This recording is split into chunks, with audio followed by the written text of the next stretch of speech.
ଆପଣମାନେ ତ ମୋତେ ଭୁଲିଗଲେଣି। ହଁ, ସମୟ ସହ ମୁଁ ବି ହଜିବାକୁ ବସିଲିଣି। ଗୁହାଳ ଘରୁ ମୋ ସ୍ଥାନ ଆସି ରାସ୍ତାରେ।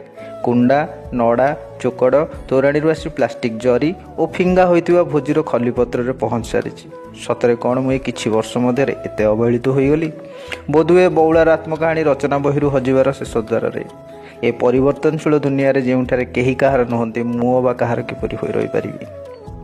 ତୁମେ ଚାଳ ଛପର ଘର ଛାଡ଼ି ମାର୍ବଲ ଘରେ ଆସି ରହୁଛ। ମୋ ଗୋବରର କ'ଣ ଆବଶ୍ୟକତା ରହିଛି? ବଜାରରେ ମିଳୁଥିବା ପ୍ରୋଟିନ୍ ପାଉଡ଼ର ଖାଇ ଶକ୍ତିଶାଳୀ ହେଉଛ। ମୋ କ୍ଷୀରର କ'ଣ ବା ଦରକାର? ବିଲାତି କୁକୁର ଧରି ବୁଲିବା ଲୋକ କାହିଁ ଅବା ମୋ ବାଛୁରୀ ସହ ଖେଳିବେ? ଆପଣ ଅବହେଳିତ ହେଲେ ଆପଣଙ୍କୁ କଷ୍ଟ ହୁଏ, ମୋତେ ମଧ୍ୟ ହେଉଛି। ମାତ୍ର ଆପଣ କହିପାରନ୍ତି, ମୁଁ କହିପାରେନି। ମୁଁ ଆପଣଙ୍କ ସଭ୍ୟତା, ପରମ୍ପରା, ସଂସ୍କୃତି, ଐତିହ୍ୟର ଅଂଶ ହୋଇ ରହିଆସିଛି। ମୁଁ ବିଲୁପ୍ତ ହେବା ପୂର୍ବରୁ ମୋତେ କ'ଣ ଆପଣ ଆପଣେଇ ପାରିବେନି? ଏ ପ୍ରଶ୍ନବାଚୀ ମୁଁ ସୃଷ୍ଟି କରୁଛି ଆପଣମାନଙ୍କ ପାଇଁ। ଜୟ ଜଗନ୍ନାଥ।